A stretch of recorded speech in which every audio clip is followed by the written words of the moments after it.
Hey guys, how's it going?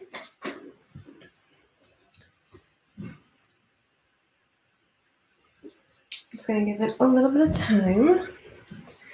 Also, I switched to sitting in a rocking chair with some pillows under me.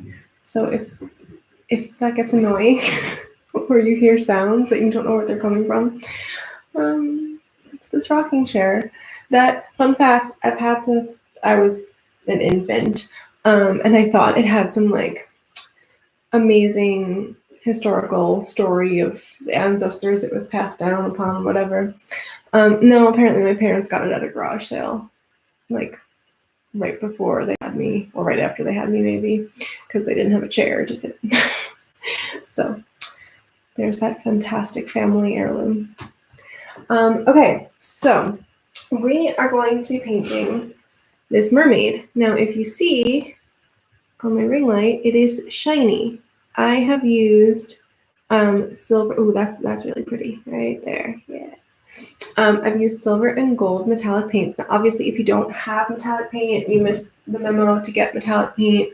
That's fine. You could just use, like a yellowy tan that I'll try and show you how to mix, or a gray, or white, or literally any other color.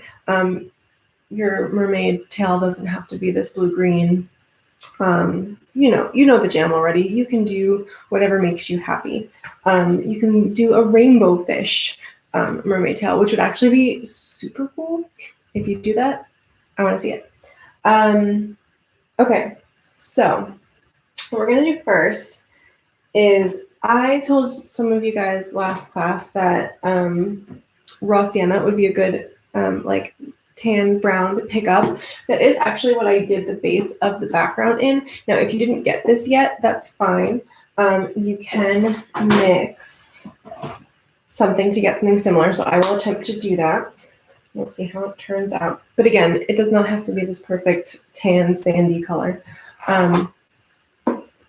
So you're going to need some yellow.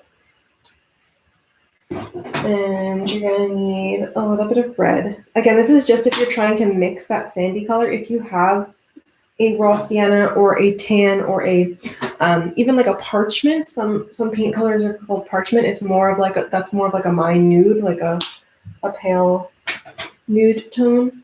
A pale like flesh tone. But otherwise, if you need to mix it, that's what I'm doing. Sorry. Thought out the other ear. I'm going to grab some white. Now, the yellow, red, and white are just going to make like a creamy orange. But if you add much more yellow than red, I'm hoping that it'll get similar proportions here. But like I said, if you have the raw sienna, I highly recommend it. We're going to go over it with the gold paint too, so it's going to be kind of camouflaged. And if you don't have gold paint, but you have glitter and you'd rather just like paint it with whatever color and then cover it in glitter later, go for it. I think I need a new towel. Please hold.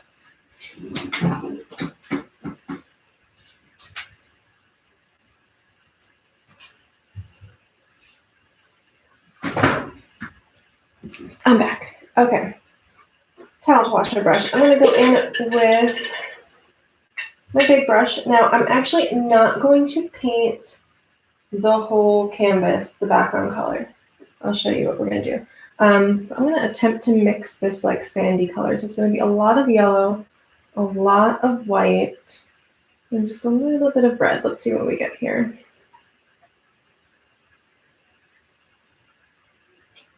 Okay. It's not bad. Not bad at all. It's a little brighter. Here, I'll show you. So that's the color that I got, just mixing it right here with a lot of red. I'm sorry, a lot of yellow, a little red. I actually think it needs a little more red, so let's tone that yellow down a little bit. There's a little more red. All right, so that's that. And then if you look at the raw sienna, I could do a whole class of just like mixing colors to match other colors. That really just makes me so happy. All right, so I'm washing my brush. And I'm gonna grab some raw sienna and I'm gonna grab a whole bunch of white.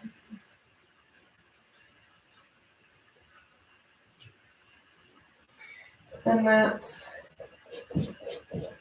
that next to it. So it's, actually this would probably look more like that if I added more white, but it's a similar sandy tone.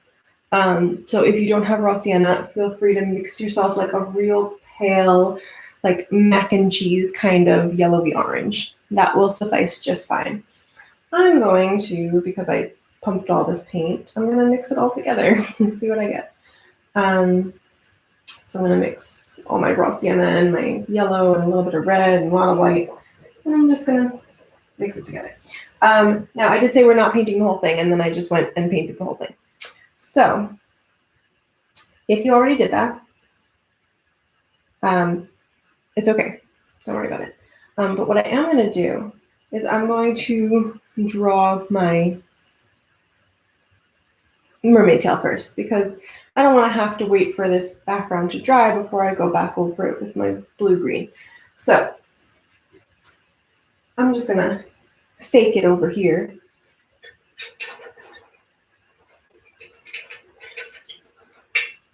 You can grab the whatever color you've mixed for your background to do this outline. That's fine. I'm going to use white because my canvas is already gray, so you'll be able to see the white, and this way you'll also be able to see the white a little bit on top of what I just oopsed.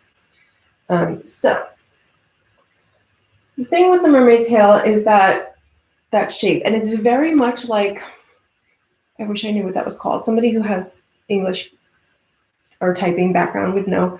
The like parentheses that aren't, not parentheses. Anyway, there's a thing on a keyboard that very much looks like this if you turn it this way. I don't know what it's called. Brackets, sure, yes, thank you, Amy. Looks like brackets. So if you picture that, or if you want to turn your canvas so that it's easier to do that, I like to just break it down into like the two, math uses them, yes, the two separate ones. So I'm just gonna say that's one side, and it's just like a drawn out S. And then that's the other side. I don't super duper want it to run off the canvas, but like coming right to a stop at the edge of the canvas is fine. I know what you're talking about. Yeah, I'm glad you do, because I certainly don't. So yes, a big drawn out S, and then like a big drawn out backwards S for the other side. And then I'm just going to kind of pull it down and pull it down. And this is like subject to change, just like everything. You're not set in stone here. Like I did that one, I'm like, that might be a little narrow. Maybe I want it to be just a little bit curvier.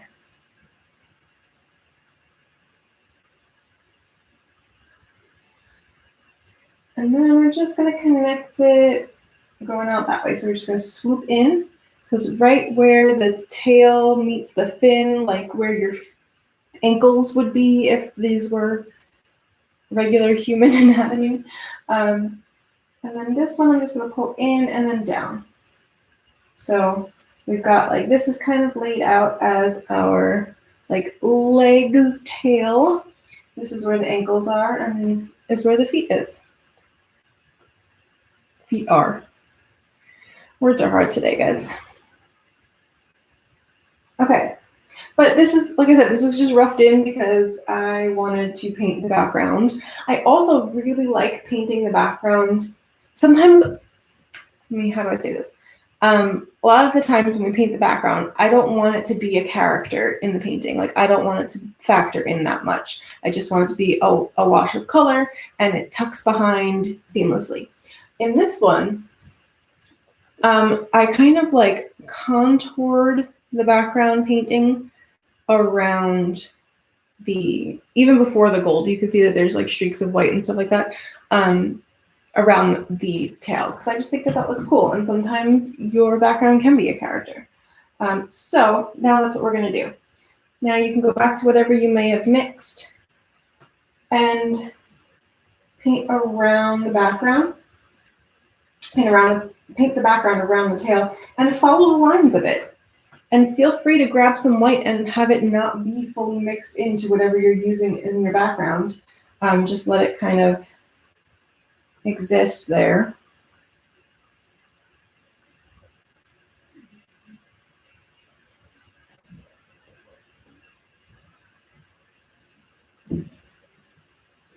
I pumped all this yellow, so I'm going to use it.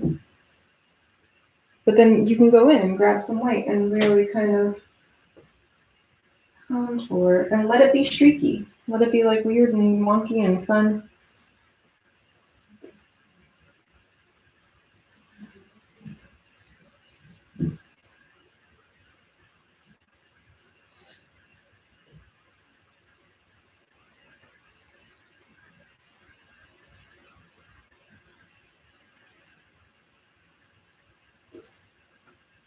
And sometimes when you're trying to be streaky, you use too much paint and then you lose the streak. That's okay. It doesn't have to be streaky everywhere because we're going to be going back in with the gold and we can add streaks of gold.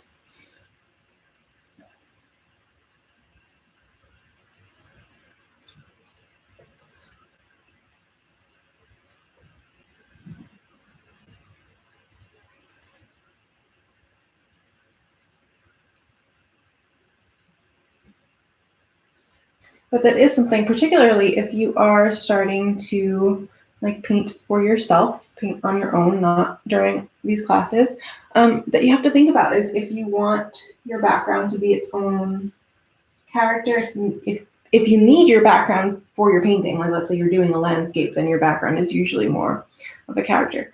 But if you just have one main focus, what role does your background play? Is it just a wash of color, something that doesn't detract from your character or the subject of your painting? It doesn't have to be a character, it could just be a subject. Or do you want it to participate? Which is like not something that I've really talked about here, so glad it came up.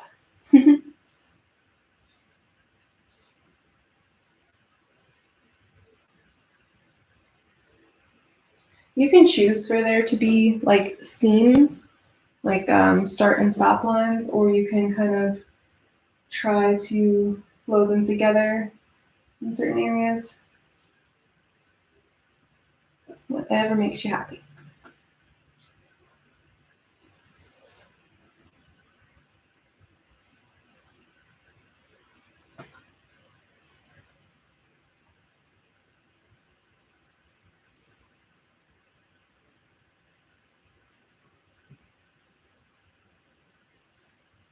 Now I will say, just something to think about. I know I said that you can have any color you want for your fish tail, for your mermaid tail, or your background. In theory, you wouldn't want them both to be blue. I mean, they could be two very different shades of blue, so that could work. But if you want your fish tail, your mermaid tail to be this blue-green, and you want it to be in the water, so you're painting your background blue, just think about that. Think about how they will have to be tonally very different. So your water would have to be really dark and your tail really light, or vice versa for it to stand out. Also think about the fact if you did get a whole bunch of like metallic paints and you are planning to do the silver and gold, you may not want to put gold paint on a blue watery background. Just things to think about. There's nothing wrong with that. It might look super cool, but part of what works here is the like contrast between the warm and the cool tone. So just things to thinky about when you're choosing colors, and not even just for this painting, but just in general, when you're choosing colors for whatever art you might be creating, you have to think about tone and contrast. and if they work together. And contrast is just like the light and dark of it all, or possibly contrasting colors. So blue and orange, red and green, yellow and purple, those are contrasting colors.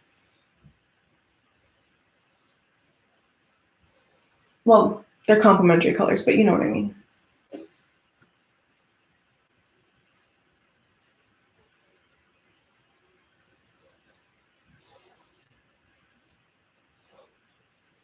A lot of times people talk about contrast as just black and white, and it is very important in a black and white image, painting, anything like that, for there to be contrast between the light and the dark, between the black and the white.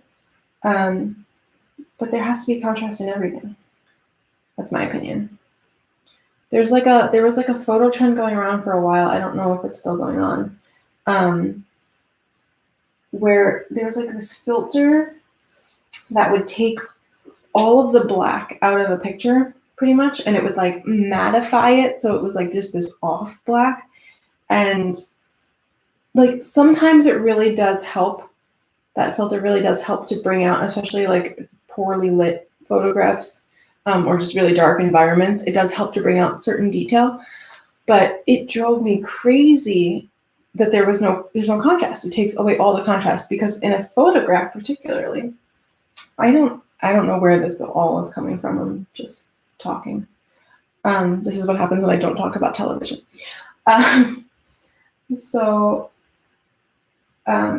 Particularly with a photograph in black and white, or even in color, I firmly believe, based on my education, but also just like me firmly believing, that there needs to be a pure black and a pure white somewhere in every photograph.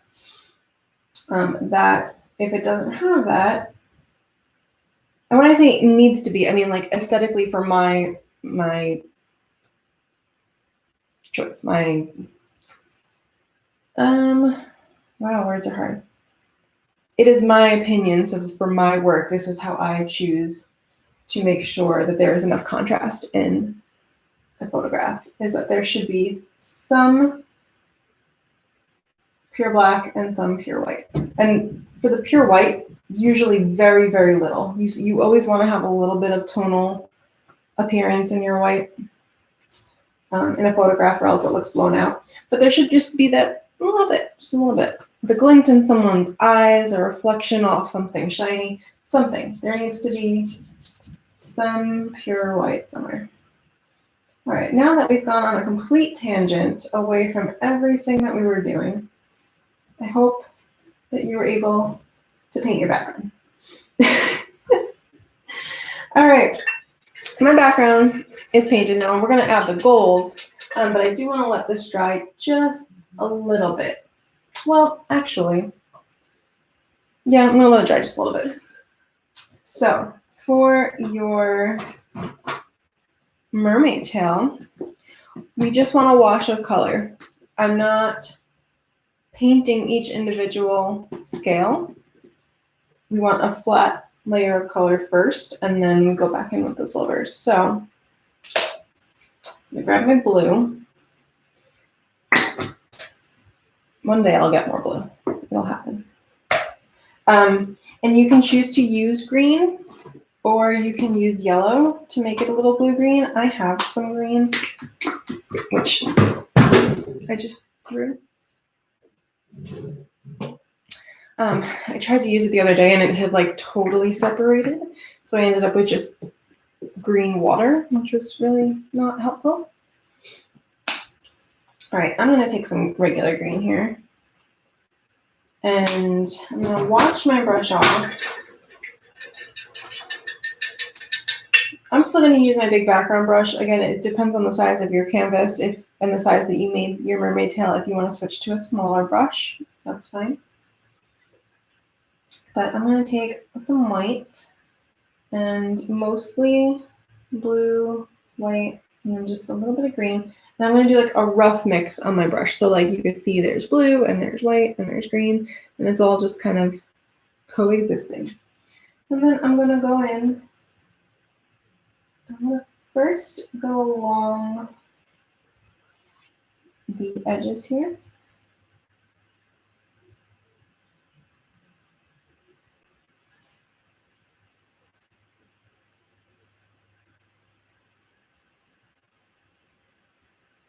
And remember, you can turn, if you're using a flat brush, you can turn it on its skinny edge to get that line. And I'm still going to follow the shape here. So I want to follow the curved lines. I don't really feel like painting straight or vertical or horizontal. I want to keep following the lines because having that directionality of brush strokes versus the like shape of the scales that we're going to do is going to be really interesting. Whereas if you have a whole bunch of brush strokes going in different directions and then the fish scales, you may lose some of that difference there. Again, it's not wrong, it's just my personal aesthetic for this project. So I'm just following.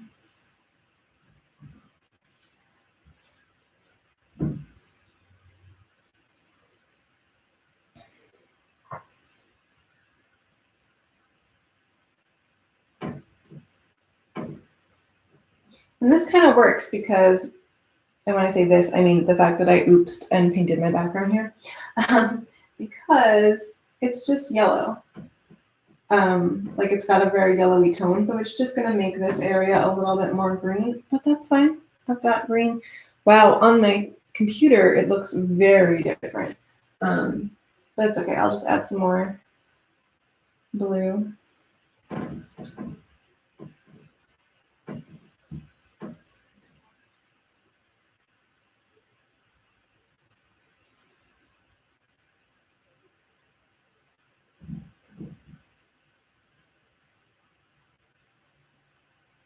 You can also kind of start to think about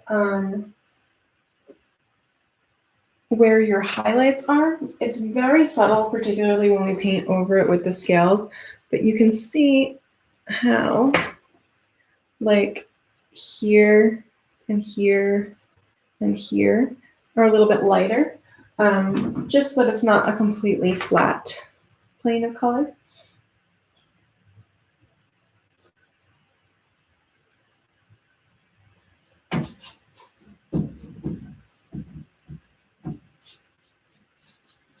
And the lighter your mermaid tail is, the more subtle the silver will be, if you have silver or gray or whatever you're doing, or even white. If it's a very light mermaid tail, a white scale won't show up as much. So you can just keep that in mind.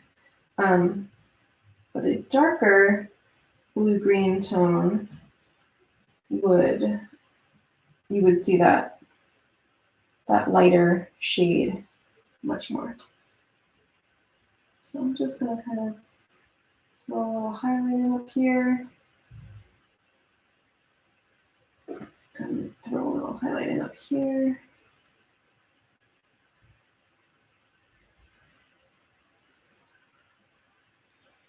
Now I'm going to take a little bit of darker blue here and just kind of kiss that line that dips down, just so that there's a little definition.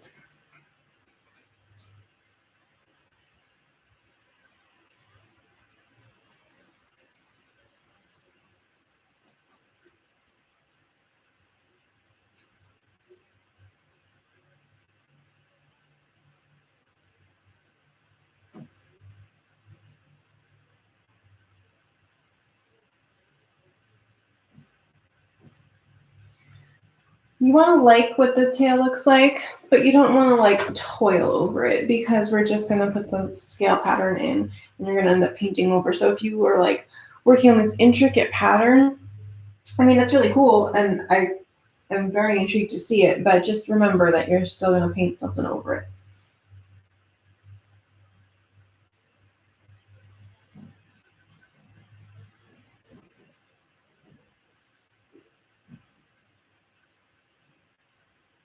Okay, and then I'm just going to add a little bit of highlight in here.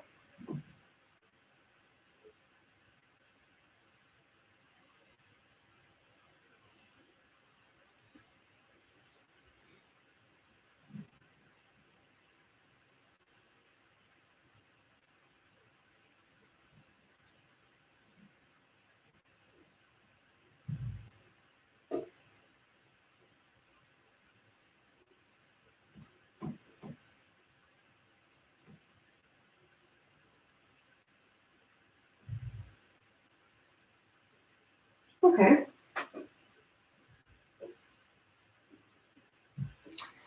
So this one I kind of made a slightly different shape. Like this one pulls in much more. Um, I don't hate it. I'm probably gonna regret this. I could flush this one out a little bit more so that there's less difference. Let's see how much I hate this.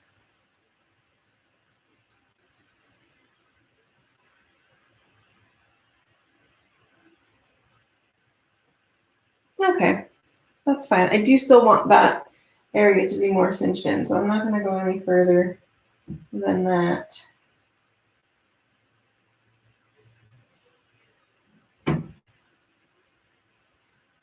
But there we are. All right, so now I'm gonna let that dry a little. And I'm gonna go on to add some gold. Again, if you don't have gold, and you have something else, some glitter glue, makeup. Don't ruin good makeup brushes though. And maybe only use like expired makeup. Don't waste good makeup. But if you have an old gold eyeshadow that you're not gonna use, you can mix it into a little bit of yellow paint, a little bit of white paint, just to get a shimmer. Or you can leave your background exactly as is. You don't need to add anything to it. I have washed my brush off. I'm going to grab some of my gold. And the thing with metallic paints usually is that they're very thin. So usually they're not a good standalone color. So you have to paint them over something. And I usually like to choose to paint them over something of similar color and tone. So I've got my gold and I'm just going to streak. You can't see that at all on my computer. But I'll show you when it's done. So I'm not covering my whole background. I'm just kind of streaking it in to follow the curves of my background.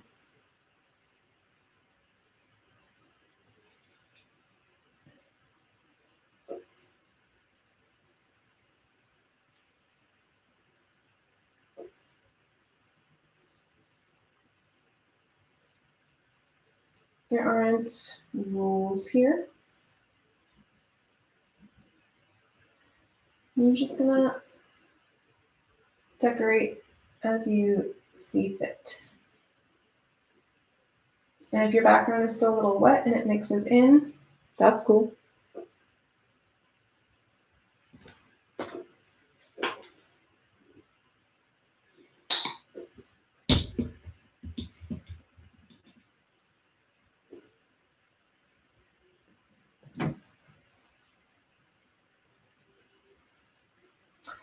So for anybody keeping track at home, I don't know why you would be keeping track of this, but I think I mentioned it last class that I've been watching the Marvel movies, Cinematic Universe.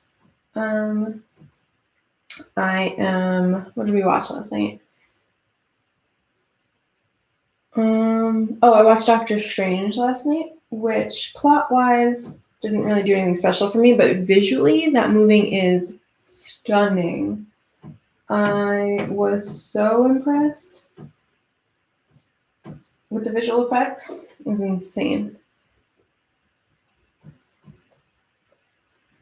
So I think tonight is because we're watching them like one a night. Me and my mom are watching them one a night, and in order of release. So I think tonight is Guardians of the Galaxy 2, which I'm very excited for because I think that means I get more baby Groot, and baby Groot was really freaking adorable. All right. So I've added some gold. You can see some of it. It's really pretty. Honestly, like if you can afford to get 1 or 2 metallic paints, get you some metallic paints. They're just fun to play with. There are some that are not as good. I really like copper. I like gold, silver. I've had some metallic like colors that aren't so good. I have a metallic blue that's nice that I was going to use here, but I figured if anybody had metallics, it would probably be like silver and gold. So, but if you have other metallic colors, go for it. All right. So that is our background. Now, for our scales. Again, you can use silver. Wow, so pretty. Thank you. You can mix yourself a light gray. You can mix yourself pretty much any color. If you want to do like a really light green, like a mint green, that would be cool. Or honestly, anything. You can make your scales in any color. I would say just make it, if your tail is kind of dark, make it kind of light.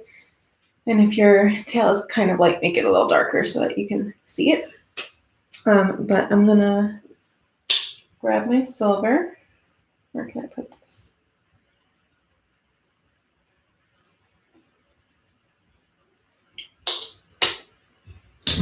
I'm gonna grab a skinnier brush, one of my like skinny Spencer brushes. So here is the thing. Patterns like this can get really hairy. I will be honest with you, I painted this tail 3 times. But I'm going to try to encourage you not to paint over your tail if you do something that you don't like, and I'll show you why. So I couldn't figure out, like as it gets up here, I couldn't figure out like directionality of which way the scales would kind of turn with the curves of the tail. So I just kind of made them really like non-specific and generic, and they're not really following this pattern. But because you laid this pattern out here and you're sticking with a similar shape, your brain just understands that these are smaller versions of these or further away versions of these. So it does kind of help with perspective too. So I'm going to take some silver. You're not going to start in the bottom like you usually would. You're actually going to start in the middle, and you're going to decide how big you want these. Obviously this one was much smaller, so I went across the entire middle. I think I might do 2. No, you know what? Let's stay with the same proportions. I'm going to do 1 across the whole middle. So right here at the narrowest point, I'm going to do a frowny face.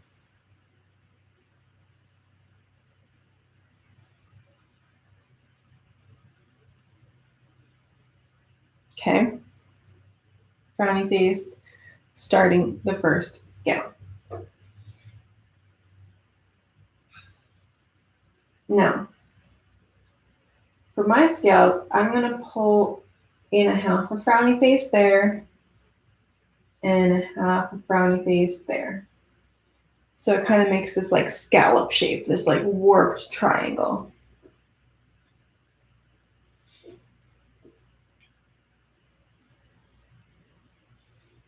And then I'm going to do this frowny face again directly below.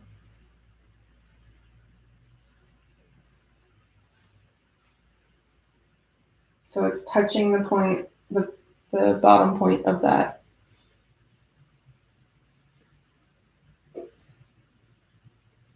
Now, these half of frowny faces, imagine, don't actually paint this, but imagine that they finish.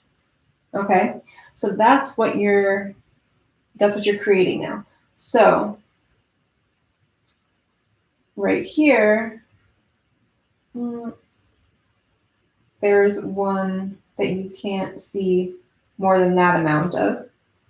And right here, there's one that you can't see more than that amount of.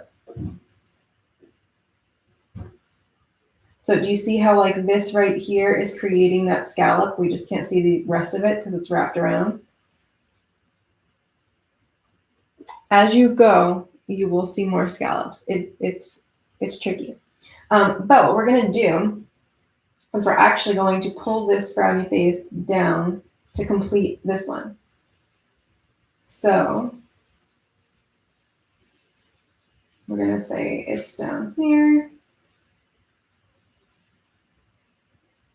and down here. Now the proportions are a little wonky, so it didn't meet, but that's fine.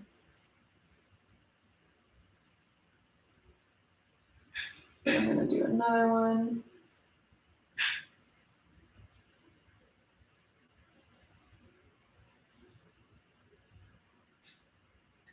So pretty much your goal here is to do all of these arches with the goal of trying to create these like scallop shapes. And if some of them come to points and some of them come to square bottoms, that's fine. If mermaids were real, all of their scales would be different sizes and shapes, I promise.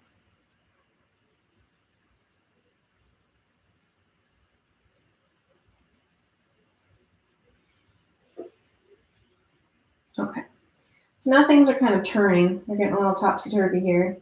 So when things begin to do that, you can make it up as you go.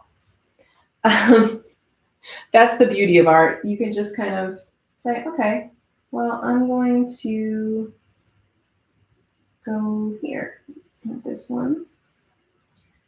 And then I'm going to go here.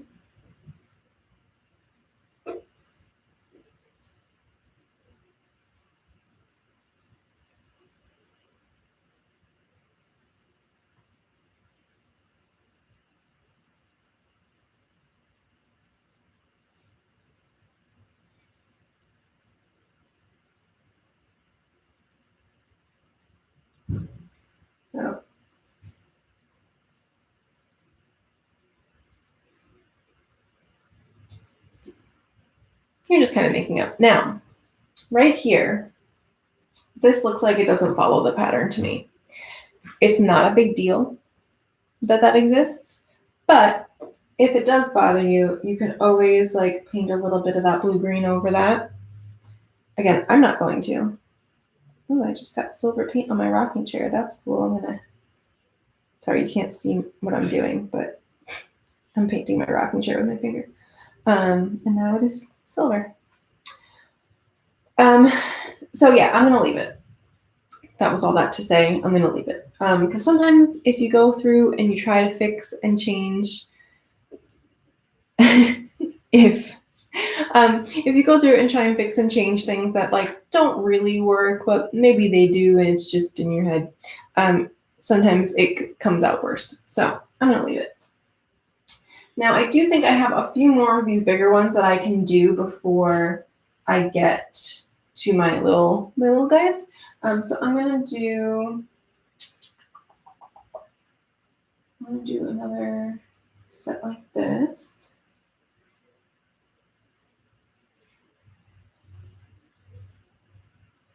I'm making this one a little bit smaller than that one so that it starts to get tinier. And then I'm going to do a full arch there, and a full arch there. And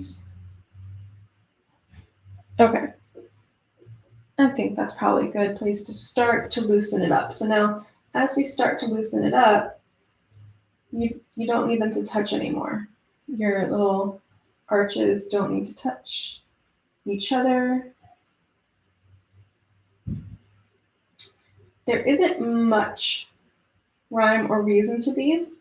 Just I would say they can get smaller and smaller as you go. closer to the point of the tail.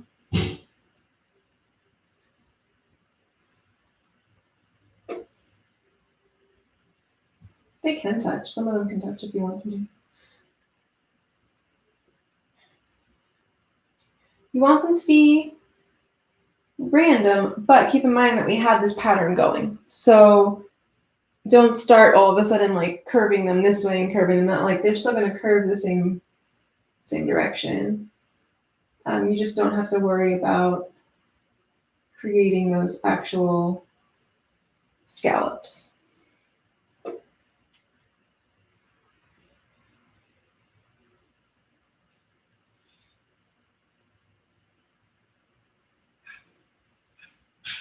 And I kind of like when they offset each other. So like if you have two here, this is going to be a really bad demonstration. If you have pretend that these tops guys are two of your arches, your arch on the next row is going to go in between them. That's kind of how I like to guesstimate where they go.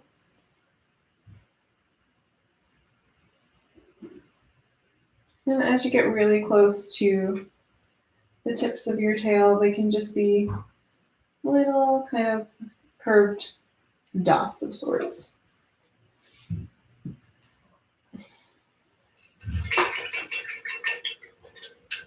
You can also, I don't know why I just washed my brush, but you can also go through with the silver and you can kind of pull it across. I wouldn't do a whole outline in it unless you feel you need it. But you could just kind of pull it across some of your edges, anywhere that you want to kind of clean it up or just feel like it needs a little shine or a little distraction. That's something that metallic paints are really good for because they are a little tinted and they do have a little bit of coverage to them, but not a lot. So it just kind of makes your eye gloss over that area because you're just like, oh, look, shiny. And that's it.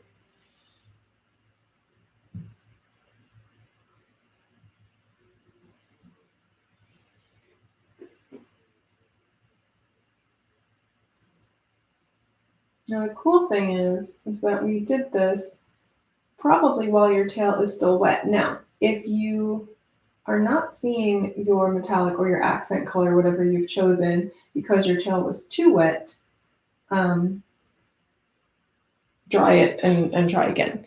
But you can also use this to your advantage because if you do a little scale that you don't like, you can kind of go back in and smush it in with your tail color.